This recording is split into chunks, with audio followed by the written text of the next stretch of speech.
Amado hermano discipulador, bienvenido a esta capacitación de la segunda lección. Y la lección es una de las más hermosas. Todos tus pecados están perdonados. Les adelanto que esta es doctrinalmente la lección más delicada, sí, de las 5. Si se da muy bien y la entrega a su discipulando, hay una libertad enorme. Si se da superficialmente, sin ganas, puede dejarlo confundido o ligero con el pecado. Así que vamos con cuidado y vamos a mostrar cómo desarrollarla y sobre todo la distinción que no podemos aflojar ahí no podemos fallar. Entonces, vamos al objetivo, eh, y el cual es que su discipulando comprenda que en Cristo todos sus pecados están perdonados de una vez y para siempre. También se dice tus pecados pasados, presentes y futuros. Y que por eso ya no vive bajo condenación y que aprenda a confesar sus pecados como un hijo que restaura su relación con el Padre y como alguien que tiene que recuperar la relación, porque creo que una de las tensiones más complicadas y complejas es cuando se habla de perder la salvación y hay que ayudarlo a entender que pues no es como que dejes de ser hijo. No, ya eso se habló en la lección pasada. Entonces, no tiene que recuperar la salvación cada vez que falla, ¿verdad? Y algo que quiero que tenga claro desde ya, esta no es una clase para hurgar en la culpa de la persona ni para que confiese sus pecados delante de usted. Es una clase para liberar en Cristo y ese es el tono que debe llevar y la actitud con la que debemos discipular. Entonces, hay que tener estas tres anclitas que ya iremos viendo que todas las lecciones tienen así. Entonces, sostenga que el perdón es un regalo de gracia completo y definitivo. La sangre del Señor Jesucristo nos limpia de todo pecado y eso nos dice 1 Juan 1:7. No es algo que se gana ni que se recibe. De hecho, este pasaje del 7 al 9 o hasta el 10 te va a ayudar muchísimo porque generalmente viene la idea de que hay personas que no pecan. Bueno, hay personas que ocultan bien su pecado, que es diferente. Entonces, estos versículos son cruciales. Si alguien dice que no tiene pecado, es mentiroso. Entonces, ahí está el punto. Y por eso es que hay que darlo muy bien. Porque hay que distinguir entre dos perdones. Está el perdón judicial, que básicamente el que Dios pronunció una sola vez, que quita la condenación para siempre. Y en Romanos 8:1, por ejemplo, nos habla del perdón paternal, el de la confesión diaria, que no es para salvarnos, sino que restaura la comunión con el Padre cuando pecamos, que es de lo que está hablando básicamente 1 Juan 1:9. Si su discipulando no capta esa diferencia, todo lo demás se enreda. Tú tienes que gastar toda tu energía, tiempo, inteligencia, bueno, a todo lo que Dios te da. Y pues bueno, hay que hacerlo bien. Y ya volvemos a eso. En la tercer punto, en la tercera ancla, el perdón no minimiza el pecado. Es muy importante entender eso, porque produce tristeza piadosa, confesión y arrepentimiento. No es algo que se trate con ligereza, sino que el pecado tiene que ser algo que nos duela siempre, aunque sea un pecado que tengas todos los días. Como por ejemplo puede ser el chisme, por hablar algo ligero, puede ser algo tan diferente como, pero importante como la violencia, el enojo. Claro que ahí es donde viene la santificación de estas cosas y es parte de lo que estamos haciendo en esta hora. Entonces, am, ¿cuáles son los cuidados doctrinales que debemos tener? Pues el primero enseñe que el pasado, el presente y el futuro están perdonados. No lo diga como si la confesión y el arrepentimiento ya no hiciera falta, porque eso es lo peor que podríamos pensar. Necesitamos estas cosas. La verdad de fondo es cierta, pero incompleta. porque hay que hacer siempre esa distinción entre el perdón judicial y paternal. Dos, no digas solamente vive en gratitud, no en culpabilidad, ¿no? Sino aclárale que no vive bajo condenación, pero sí experimenta tristeza piadosa por el pecado. Responde con confesión y arrepentimiento. Eso es lo que hay que decir. Tres, el perdón no borra las consecuencias de esta tierra. Finalmente, muchos pecados traen consecuencias irreversibles. El ejemplo de David es uno de los que podrías manejar mejor. Dios lo perdonó por completo, pero hubo disciplina y dolor en su familia. El perdón de la culpa eterna no es lo mismo que la ausencia de consecuencias. Sí, tristemente, pues todos nuestros pecados y acciones tuvieron y tendrán alguna consecuencia. Entonces, pero eso no quiere decir que Dios no nos perdone, que es lo más hermoso, o sea, tenemos vida eterna. Entonces, cuatro, la convicción del Espíritu lleva al arrepentimiento, no a la condenación. No uses esta clase para hundir a nadie en culpa, es exactamente lo contrario lo que buscamos. Entonces, ahí es donde hay que tener sumo cuidado, porque esa es la diferencia entre el verdadero evangelio y lo que te dice una secta, porque finalmente, nosotros tenemos que mirar la liberación, ¿sí? Tenemos que mirar básicamente, la libertad, porque lo que haría cualquier secta sería condenar. Si te portas bien, en un futuro puedes ser salvo. No, ya es salvo y ya es perdonado.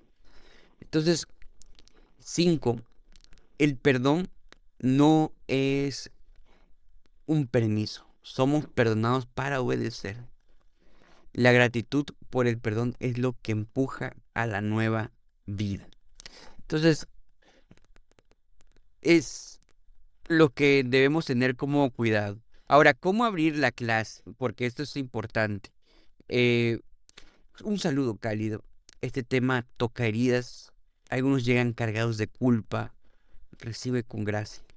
Muchas veces tendremos confesiones muy delicadas, pero recuerda, tú no tienes que cargar con eso. Tienes que llevarlos a Cristo.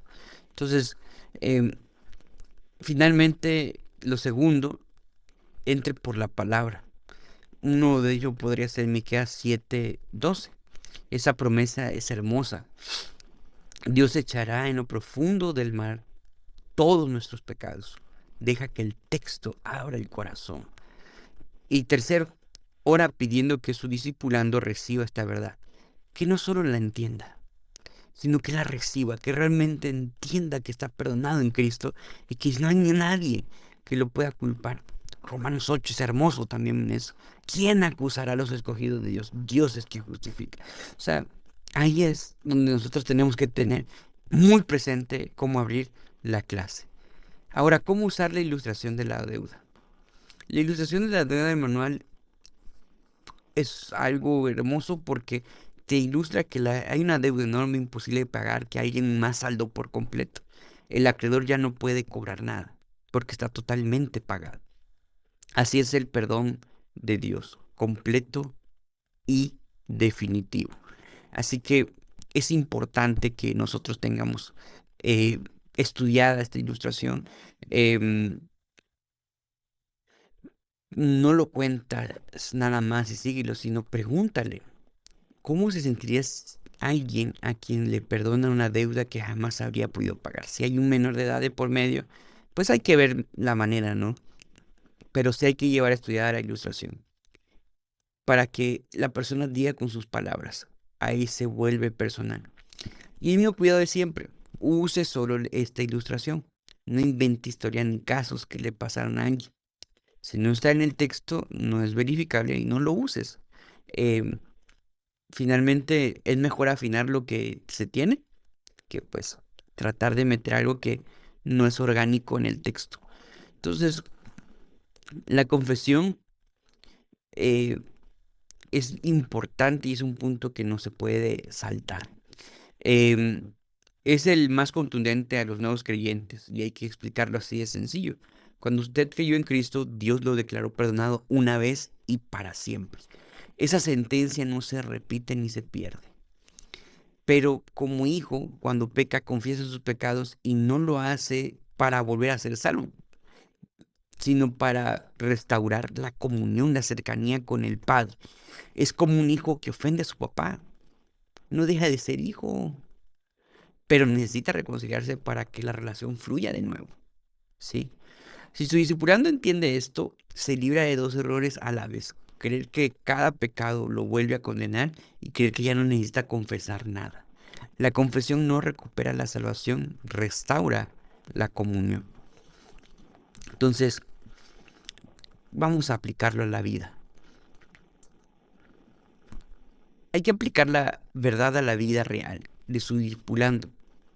Y si es alguien que carga con culpa específica, que no cree que cierto pecado suyo esté perdonado, lleva la promesa objetiva de 1 Juan 1:9 e Isaías 43:25.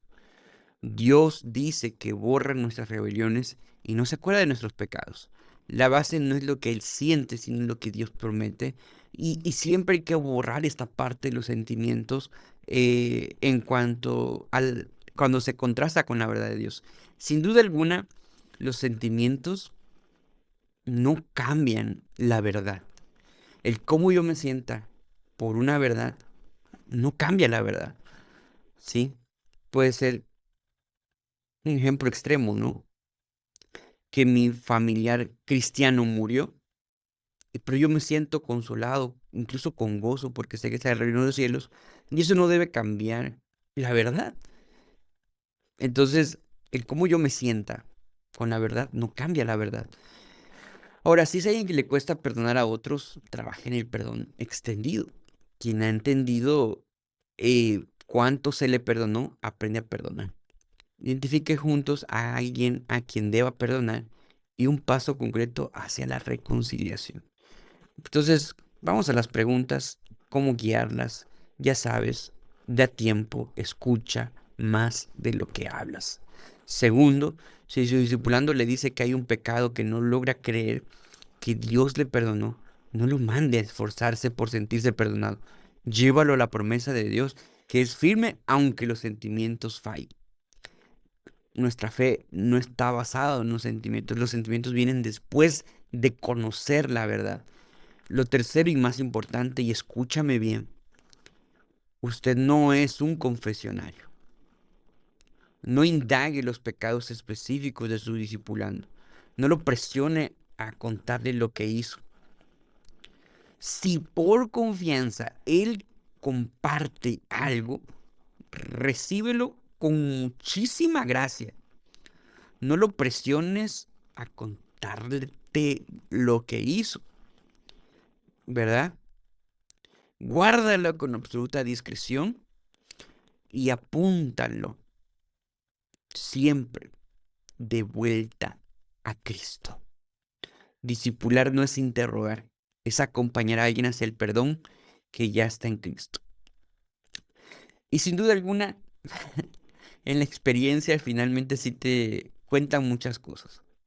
Pero recuerda el Proverbios, habla poco y llévalo a la promesa de Dios. Por eso llevas los textos, por eso llevas la doctrina.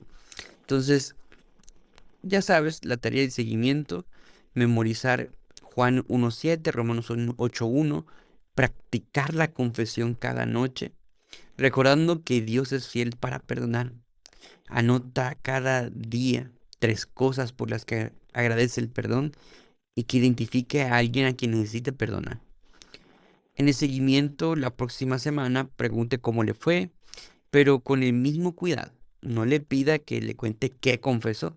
Pregúntele si la confesión nocturna le trajo paz, si le está costando pedir perdón hacia alguien. Acompañe, no es fiscal. Así que cierra esta lección finalmente como alguien que va a llevarlo a la verdad de Cristo. afirma en Cristo su discipulando está perdonado y ore con él dándole gracias a Dios por ese perdón. Y guarde estos errores frecuentes porque que son los de esta lección en particular. No presente el perdón como un permiso para pecar. Siempre acompáñelo del llamado a la nueva vida. No presentes la confesión como si sirviera para recuperar la salvación. Eso genera angustia y contradice el Evangelio.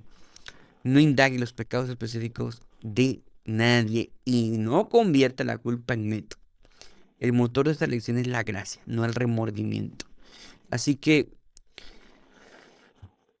hermano discipulador, en esta lección usted le va a quitar a alguien un peso que quizás ha cargado por muchos años o tal vez toda la vida. Prepárelo con cuidado. Ore por nombre. Confíe en el Espíritu Santo, porque Él es el que convence de arrepentimiento y no a la condenación. Él hará su obra. Así que ora porque Cristo lo ha perdonado. Eh, Finalmente anuncia con gracia ese perdón con claridad y ternura y líbralos de endurecer o aligerar precisamente la información que se le está dando. Así que nos vemos en la lección 3 y que Dios les use grandemente. Amén.